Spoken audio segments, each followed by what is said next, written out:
अस्सलाम वालेकुम। क्या हाल चाल? उम्मीद करते हैं कि आप खैरियत से होंगे। हमारा दुआ है कि आप हमेशा खुश रहें, हंसते और मुस्कुराते रहें और इसी तरह हमें अपना प्यार दिखाते रहें। बिल्कुल जी, मेरा नाम मोहम्मद यूसुफ। मैं और तारिक महमूद। मैं उमैद इम्तियाज। आज हम जिस वीडियो पे रिएक्शन देने जा रहे हैं, इस वीडियो का टाइटल है world is shocked as USA capture Venezuela तो एक प्रेसिडेंट। और जी कंट्री में रजीम चेंज हो चुकी है। नमस्कार, वेलकम टू करियर 247। मैं हूं प्रशांत धवन। नाउ पूरी दुनिया आज के समय देख रही है कि वेनेजुएला में क्या हो रहा है। एवरीवन इज शॉक्ड किस तरीके से यूएस ने पूरे कैपिटल में बॉम्बिंग करी है। उसके बाद वेनेजुएला में दो बड़ी डेवलपमेंट होती है। पहले तो वेनेजुएला की जो आर्मी है, जो इनकी रक्षा मंत्रालय की तरफ से जो इनके मेन जनरल हैं, वो स्टेटमेंट देते हैं कि हम लड़ेंगे, वेनेजुएला यूएसए के सामने सरेंडर नहीं करेगा। इवन दो आप अगर देखो तो अमेरिकन मीडिया अपनी तरफ से यह आर्टिकल छाप चुका है कि ट्रंप का जो अटैक है वेनेजुएला पे, ये इलीगल है और ये अनवाइज है। ये किसी एक आदमी का ओपिनियन नहीं है। अमेरिका में जितने भी हाई लेवल जर्नलिस्ट हैं, जियोपॉलिटिकल एनालिस्ट हैं, इन सब का ग्रुप बैठा और सब ने मिलकर एक, आप कह लीजिए, group editorial board opinion publish किया है। मतलब अमेरिका में जो आप कह लीजिए, जो लोग जियोपॉलिटिक्स समझते हैं, सब लोग कह रहे हैं कि ये करना बहुत ज़रा गलत है। इससे एक बहुत ज़रा खराब एग्जाम्पल सेट कर दिया है यूएसए ने। और फ्यूचर में कोई बड़ी बात नहीं है कि रशिया और चाइना भी वो करना शुरू कर दे जो यूएस ने किया है।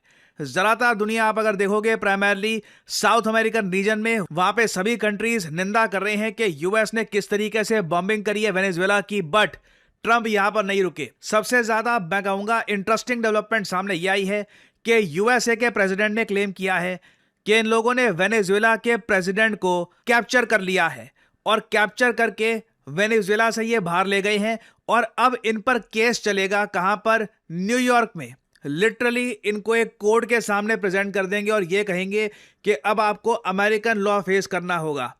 ऐसा एग्जाम्पल आज से पहले कभी भी देखने को नहीं मिलता कि एक देश ने दूसरे कंट्री का प्रेसिडेंट सीधा उस कंट्री की कैपिटल से उठा लिया हो बॉम्बिंग करके और फिर अपने देश में ले गए हो ट्रायल फेस करने के लिए। यहां पे आप देख पाओगे, this operation was done in conjunction with the US law enforcement. Details इसकी ट्रंप बहुत ही जल्द देंगे। बता रहे हैं कि ये मारा लागो, जहां पर इनका एक बहुत ही फेमस रिजॉर्ट है, वहां पर ये मीडिया को संबोधित करेंगे और दुनिया को बताएंगे कि हुआ क्या है। और यहां पर आपका सवाल यह आएगा कि क्या वेनेजुएला ने यह बात कंफर्म कर दी है कि यूएस ने इनके प्रेसिडेंट को कैप्चर कर लिया है? ना सिर्फ कैप्चर किया है, सीधा कराकस जो इनकी कैपिटल है वहां से उठाकर न्यूयॉर्क लेके जा रहे हैं उनको। अभी के लिए वेनेजुएला ने डिमांड किया है कि यूएस वेयर अबाउट्स बताएं और proof of life they of their president. इनको अभी पता है नहीं कि निकोलस मदुरो कहां पे है।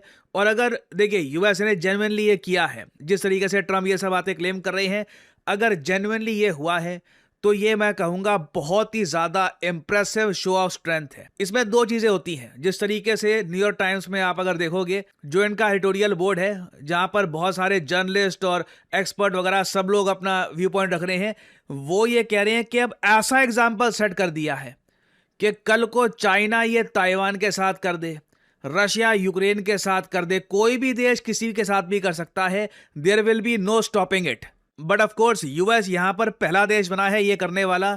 इसमें किस लेवल की प्लानिंग, किस लेवल की बिल्कुल स्ट्रेटेजिक एक्सपर्टीज गई होगी, आप इमेजिन कर सकते हैं। एक तरफ लार्ज स्केल एयर स्ट्राइक्स किए पूरे वेनेजुएला पर और उसके बाद सीधा प्रेसिडेंट को उठाकर ले गए। जो प्लानिंग गई होगी इस सब में, इट इज वेरी इंप्रेसिव। मैं एक बार को ये कहूंगा कि हाँ, इससे दरवाजे खुलते हैं कि कल को दूसरे देश भी ये कर सकते हैं। मगर जिस प्रिसिशन के साथ यूएस ने ये सब किया है ना, इसको रेप्लिकेट कर पाना, इसको कॉपी कर पाना बहुत ही मुश्किल होगा। रीजन बहुत ही सिंपल है, डेल्टा फोर्स जैसी यूनिट हर देश के पास नहीं आपको मिलेगी। जिस तरीके से भारत में हमारे पास स्पेशल ग्रुप है, एलीट लेवल हमारी फोर्स है, कल को अगर मान लीजिए हम भी ऐसा कुछ ऑपरेशन करते हैं पाकिस्तान में या फिर परहैप्स इवन किसी और देश में भी, तो उस केस में जो स्पेशल ग्रुप करेगा भारत के लिए, यूएस में एक इनका खुद का यूनिट है जिसका नाम है डेल्टा फोर्स। डेल्टा फोर्स ने ओवर द ईयर्स कई इम्पॉसिबल मिशंस करके दिखाए हैं। और मोस्ट रीसेंट हिस्ट्री में मैं आपको यह बता दूं, ओसामा बिन लादेन को मारने का काम उस वक्त के यूएस प्रेसिडेंट ओबामा, उन्होंने दिया था डेल्टा फोर्स को। डेल्टा फोर्स गई थी पाकिस्तान के अंदर, बिन लादेन को मारा।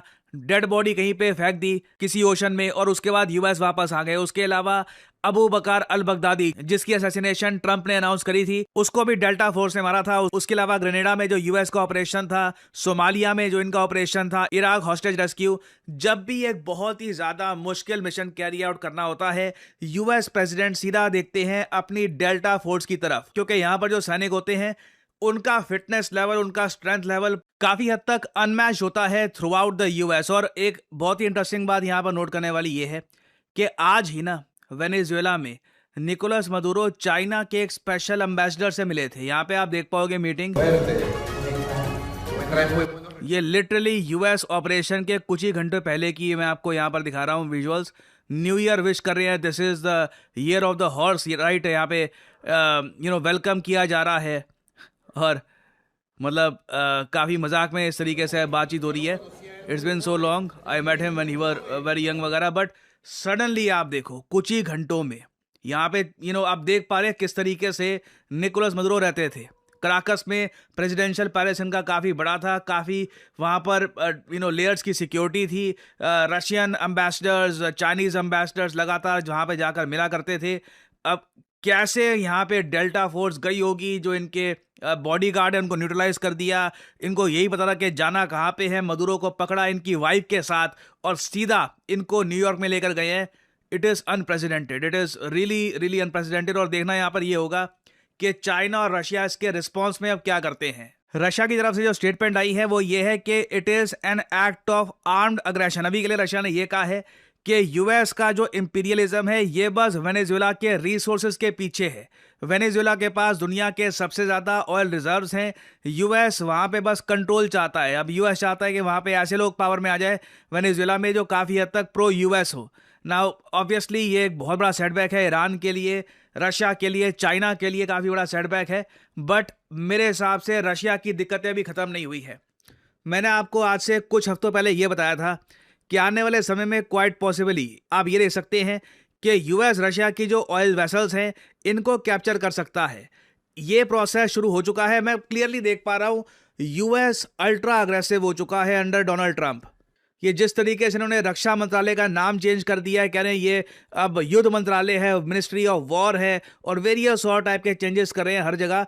I think US front foot पे खेल रहा है और ये रिस्क लेंगे। नाउ अब प्रॉब्लम यहाँ पर यही होती है, जब आप रिस्क लेते हैं लगातार फिर कभी ना कभी एक टाइम पे आकर मिसकैलकुलेशन होती है, चीज़ें गलत भी हो जाती हैं। बट अभी के लिए मैं ऑलरेडी नोटिस कर पा रहा हूँ कि कई जो ऑयल टैंकर थे रशिया के, जो ऑयल प्रोवाइड करते थे दुनिया भर में, उनके पीछे यूएस की मिलिट्री लग चुकी है। रिसेंटली एक ऑयल टैंकर ने खुद को बचाया है एंड में रशिया का फ्लैग अनफोल्ड करके, और कैसे भी करके इन्होंने बस डॉज किया है यूएसए की शिप्स को। बट आने वाले समय में क्वाइट पॉसिबली न्यूज़ आ सकती है कि यूएस ने रशिया के ऑयल टैंकर्स पकड़ लिए हैं।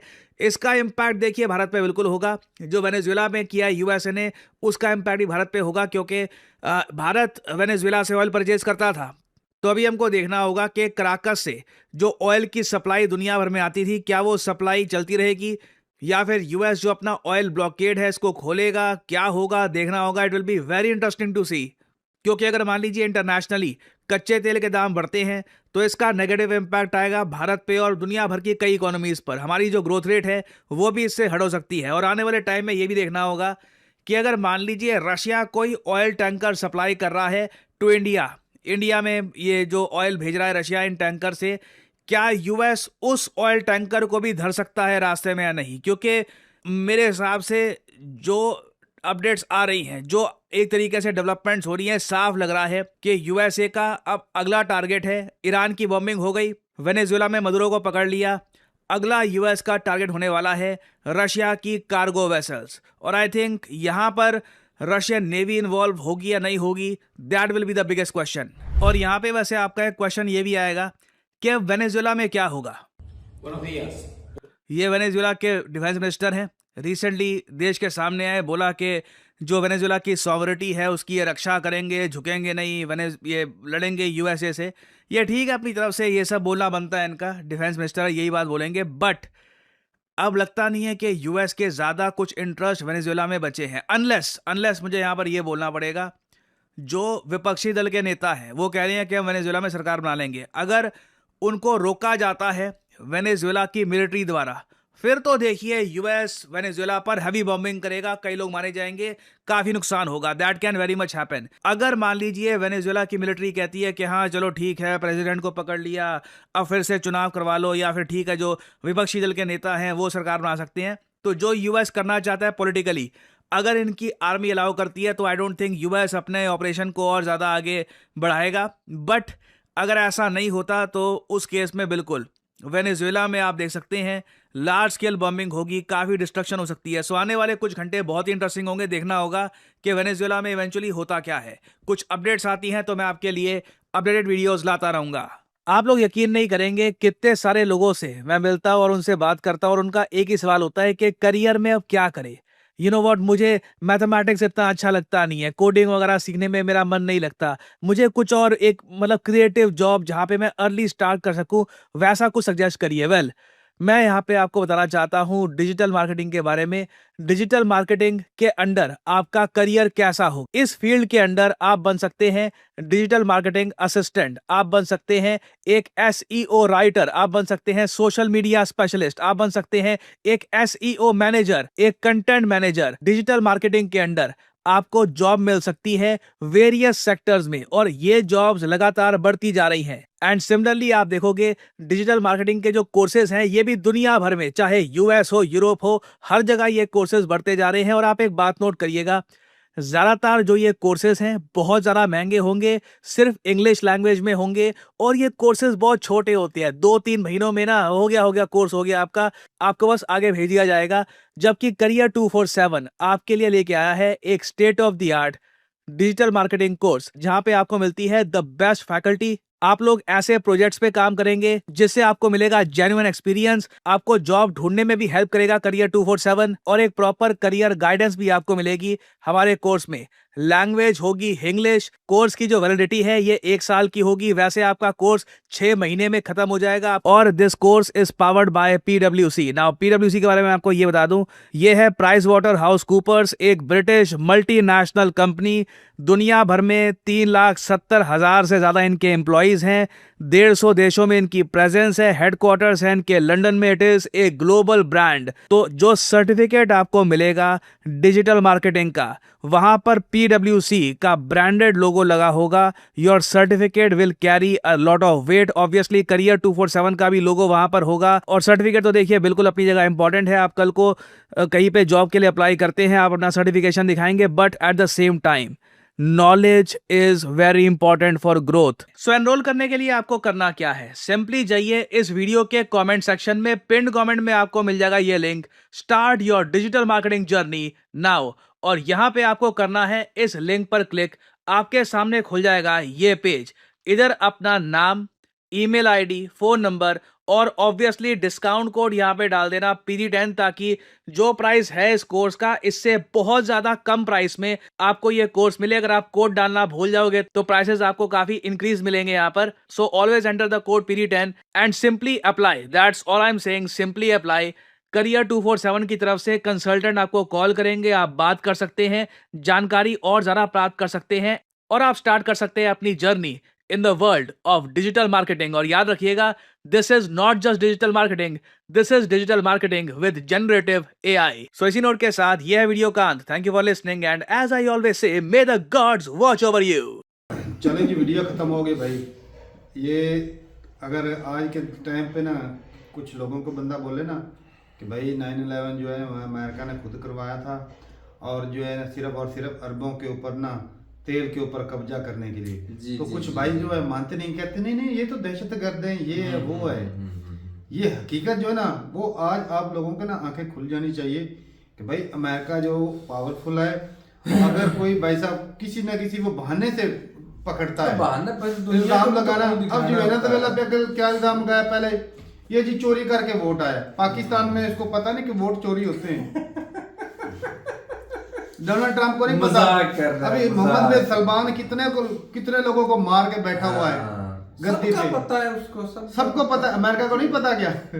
उधर डेमोक्रेसी है, ये दूसरे में कतर है, दुबई उधर डेमोक्रेसी है, बिल्कुल नहीं कोई नहीं है भाई। तो वो जो उनके हिसाब से चलता है उसको कुछ नहीं कहते, उसको कहते हैं मौजें करो। अच्छा भाई, अब सिंपल सी बात है भाई, कि यहाँ सॉवरेंटी किधर गई, कि एक कंट्री कहता है दूसरे कंट्री को, ताकतवर कंट्री कहता है कि भाई आपके पास से जो हमारे कंट्री में ड्रग्स आ रही है, और भाई अपने बॉर्डर को कंट्रोल करो, वहां पे जो करप्ट लोग हैं जो ड्रग्स अंदर आने उसको धरो, फिर पता चले। ये मैसेज तो तुम सीधा इंडिया को दे रहे हो। इंडिया में दहशतगर्दी होती है पाकिस्तान की वजह से, तो अपने बॉर्डर को वो सिक्योर करें। यार ये सिंपल बात है भाई। उमर भाई सॉरी जैसे मैं तो उनको कह रहा है कि आपके मुल्क से हमारे कंट्री में मंशियात आती हैं। यूसुफ भाई ने एक दिन बात वही कही बात है थी भाई कि कि- अरबों की बदकिस्मती ये है कि वहां से तेल निकल आया। हाँ। अब 7.3 बिलियन बैरियल तेल है वेनेजुएला के पास, दुनिया का 20%। अब अमेरिका की आंखें तो ललचाएंगी। तेल के साथ भाई साहब 20 रेयर अर्थ मिनरल भाई जो है वो वो तो भी चीजें हैं, साथ ही होंगी ना। वो भी हैं। तो ये यार भाई वो साहब- मामलात हो ना हो, एक कंट्री के सदर को भाई साहब ऐसे ही पकड़ के ले जाना, इससे बड़ी और बदमाशी क्या हो सकती है? अच्छा मेरे हिसाब से अगर एक कंट्री के प्रेसिडेंट को आप इस तरह पकड़ के ले गए हो ना, जितनी की ज्यादा बमबारी की, 70 जगह पे बमबारी हुई है, तो इसका मतलब ये कि मासूम जो बेचारे शहरी हैं या वहाँ पे पब्लिक है वो भी बहुत ज्यादा मरी भाई है। ये दहशतगर्दी नहीं इसको कोई बोलेगा। यूसुफ भाई 70 नहीं, जगह पे धीरे- हमले धीरे- होने धीरे- धीरे हैं। हालात और ये खराब हो दहशतगर्दी गए। नहीं है। और जब गजा में भाई साहब 60-70 हजार मासूम लोग शहीद हो गए, उस समय दुनिया को कोई फर्क नहीं पड़ा, तो इस एक बंदे के ले जाने से दुनिया को इस कौन बंदे सा का फर्क नहीं ना पड़ने मसला। वाला है? जो लेकिन सिंपल मसला हमले- ये, वो भाई सुपर पावर है, बापू है सारी दुनिया का, जहां से उसका जिसको चाहे दिल करे मारे, वो उठा सकता है, बॉम्बिंग कर सकता मार है, सकता है। जी वो सारा और कुछ यहाँ पे कर बात की गई है, सर ने कहा कि रशिया को खतरा है। रशिया को ना, कोई ना, ना, खतरा ना, नहीं। रशिया को कोई खतरा ये जो नहीं। वेनेजुएला में जो अटैक हो रहे हैं सारा रशिया की, सारा पता है ये उनको। मिली भगत भी हो ये सकती मिली है। भगत है उनकी। जी। रशिया के साथ उनकी डील हुई होनी है पक्की कि भाई आप यूक्रेन कब जाओ, उधर के मिनरल और रिसोर्सेज आपके, और भाई हम जो है इधर कब्जाएंगे। लेकिन इनके पास अगर ज्यादा है वेनेजुएला के पास। ये कोई अमेरिकन फौज आज से नहीं खड़ी, ये काफी अरसा से खड़ी। अगर रशिया और चाइना इतने सगे किसी के होते या पावरफुल होते तो भाई आके खड़े हो जाते, दोनों फौजें भेजते, आ जाते, अपने बिल्कुल। बेड़े भेजते, कहते भाई साहब हम इसके साथ खड़े हैं, हमारे यहाँ पर बेस है, हम इसकी सिक्योरिटी की जिम्मेदारी लेते हैं। और एक और चीज तो भी फिर आपको मजा आता। बताऊं। तो भाई ऐसे ही है कि भाई जब कोई उजड़ रहा था ना, तो दूसरे खड़े होकर स्माइल करते कि शुक्र है भी मैं बच गया। हाँ। लेकिन एक ना एक दिन ना भाई साहब बारी आपकी भी आनी है। ये अच्छा हकीकत बात है। जब अपना सॉरी ट्रम्प से पहले कौन से प्रेसिडेंट थे? जो बाइडन जो बाइडेन कहते थे कि ये इस तरह है वो इस तरह, और भाईजान उनके प्रेसिडेंट आज जो इन्होंने किया ना, मुझे तो ये लगता है डिमी प्रेसिडेंट है, जो असल जो पुलिसियां पेंटागन की हैं, बस उनके प्रेसिडेंट होने या होने से भी इनको कोई फर्क नहीं यार, पड़ता। ये लेकिन सारा फिलहाल नाम तो उसी का चल इस्तेमाल रहा है हो ना, रहा है ना, इस्तेमाल हो भाई। रहा है। पहले उसने कोशिश की मैं जी वॉर रुकवाने वाला हूँ, मैं पीस फैलाने वाला हूँ, घंटे का पीस फैला और रहा है। अमेरिका और पीस क्या यार बातें करते। दुनिया में जितनी टेररिस्ट ऑर्गेनाइजेशन है कौन बनाने वाला? यही है। ऐसा ही है कि यही है। पहले उनको पैसा दे के बनाता है, फिर कहते हैं ये दहशतगर्द हैं।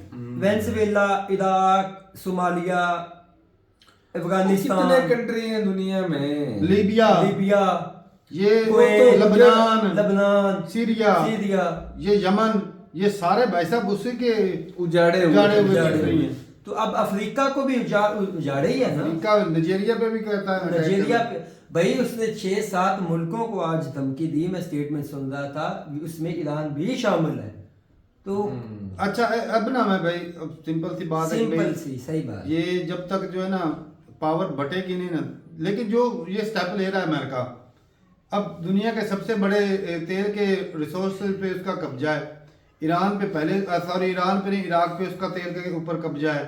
सऊदी अरब भी समझो अमेरिका उसी की के कॉलोनी है, उसी की कतर का कॉलोनी भी है। तेल उसी का ही है सारा। जी। तो दुनिया की सारी एनर्जी के ऊपर तो कब्जा भाई अमेरिका का है। तो फिर मैं कहता हूँ चाइना किस हिसाब से ये चाइना या रशिया कहता है कि भाई हम सुपर पावर बने, नहीं कभी तो नहीं। ये इस आज हिसाब तक से कोई खत्म नहीं हो बनने वाले जब तक भाई वो कहते हैं ना right is might, might is right. तो जिसके पास लाठी है उसकी भैंस है भाई। आज भाई पावर अमेरिका के पास है, वो जिसको मर्जी धर ले, मार ले, कूट ले, और मजे कोई की बात, दहशतगर्दी नहीं है। और मजे की और बात जो यकीन उसने मानो किया ये है ना, जो रशिया है ना, ये इस साजिश में सबसे बड़ा हराम खोर है रशिया। हाँ।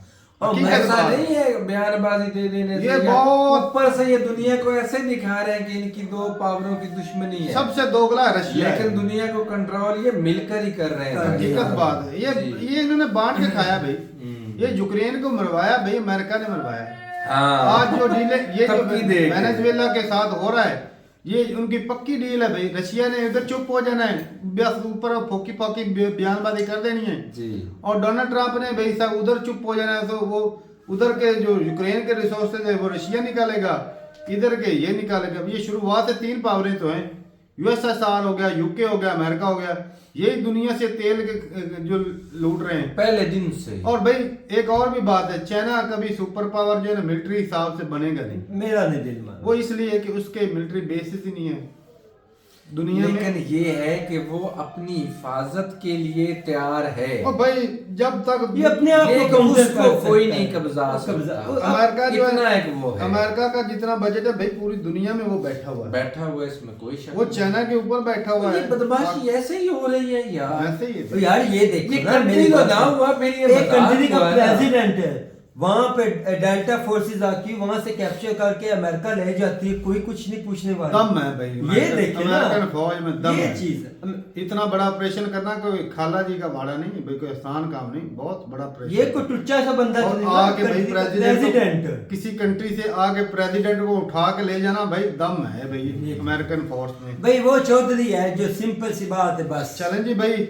मैं कहता हूँ यहाँ पे ना सबको मिलके आवाज उठानी चाहिए कि ये गलत है, वरना भाई अगर इसी तरह होता रहा तो भाई आज इसकी बारी है, कल को किसी और की आ जाए, जहाँ पर भी इसको रिसोर्सेज दिखेंगे आएगा वो लूट पाट के ले जाएगा। भाई जो मर्जी करो, आवाजें उठाओ, इकट्ठे हो जाओ, कुछ भी नहीं होगा। ये भी बहुत वो ना, एक मैं वीडियो देख रहा था, क्लास में टीचर आता है और ना एक लड़की को ऐसे ही निकाल देता है, कहता है निकल जाओ गेट आउट, बिना किसी रीजन के निकाल देता है। तो वो सारे जो है ना क्लास रूम वाले सारे खामोश थे, वो इसलिए डर रहे थे कि भाई हमें भी कहीं अगर हम बोले तो निकाल भाई दो। ऐसा ना हो कि हमें भी निकाल दो। तो वो प्रोफेसर ने जो है ना वो एक मिसाल दी, ने कहा कि इसको मैंने निकाला और किसी ने आवाज़ नहीं उठाई, और अगर क्योंकि तुम सब डरे हुए थे कि भाई कहीं हम बोले तो कहीं हमें भी ना निकाल, अपने अपने आप को बचाने के लिए ना आपने कोई आवाज़ नहीं उठाई। ऐसे और यहाँ से ही जुल्म की जो शुरुआत होती है, जब कोई बंदा किसी पे एक पे ज्यादती होती है ना तो दूसरे जो है चुप कर देते, कहते हैं शुक्र है मैं बच गया। तो जब तक सारे मिलकर आवाज़ नहीं उठाएंगे तो भाई उस जुल्म को रोका नहीं जा सकता।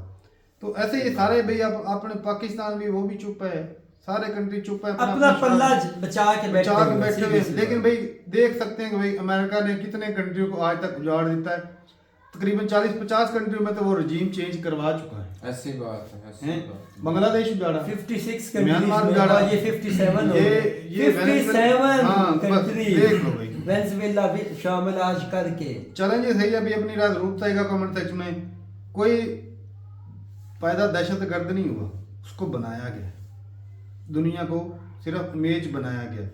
पहले उसको दहशतगर्द बनाओ, उसका इमेज खराब करो, फिर उसके ऊपर अटैक कर दो। यही पॉलिसी है इसकी।